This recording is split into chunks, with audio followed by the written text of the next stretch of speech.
এবার বাজার পরিস্থিতির খবর জানবো। সবজি বাজারের খবর জানাতে ফেনী থেকে যোগ দিচ্ছেন সহকর্মী দিলদার হোসেন। দিলদার, বাজার দর আজ কেমন দেখছেন সবজির বাজারের? আমি এখন রয়েছি দাউদপুর খাজা আহমদ পৌর তরকারি আড়ত। এখানে ভোর থেকে শুরু করে দিনভর বেচা কেনা চলে।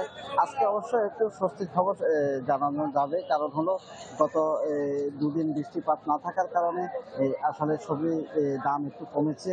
আমরা গত দুদিন আগে যেটা মরিচের দর দেখেছিলাম 250 থেকে 300 টাকা, সে কাঁচামরিচের দাম আজকে আমরা কেজি প্রতি পেয়েছি 130 টাকা। আলু বিক্রি করা হচ্ছে 15 টাকা কেজি।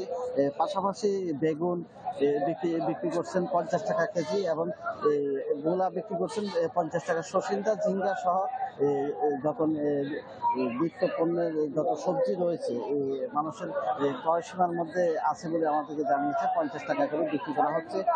পাশাপাশি যে এখানে কাঁচা কলা রয়েছে এবং পেঁপে সহ অন্যান্য সবজি, মোটামুটি সবজি আজকে ভরপুর বলা যায়, এবং মূল্য গত কয়েকদিনের তুলনায় আজকে একটু কম রয়েছে বলে আমাদের ক্রেতা বিক্রেতা আসলে আমাদের পূর্বই জানিয়েছেন। তবে আমরা গতকালকে কৃষি সম্প্রসারণ অধিদপ্তরের সাথে কথা বলেছি, তারা জানিয়েছেন যে বৃষ্টিপাত হওয়ার কারণে আসলে আমাদের এই সবজির যে উৎপাদনটা কমে যাওয়ার কারণে গত কিছুদিন ধরে মূল্যটা বৃদ্ধি ছিল। তবে বৃষ্টিপাত বন্ধ হয়ে যাওয়ার কারণে এবং কমে যাওয়ার কারণে আবার একটা স্বাভাবিক হওয়ার হয়ে আসছে।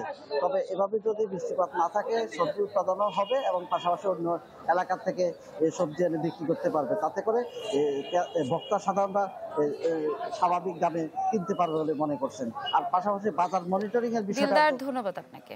দর্শক, সবজির বাজারের খবর জানছিলাম ফেনী থেকে। শিয়া বাটার ও ভিটামিন ই সমৃদ্ধ লিলি বিউটি সোপ, তারুণ্যময় উজ্জ্বল ত্বকের জন্য। রিমার্ক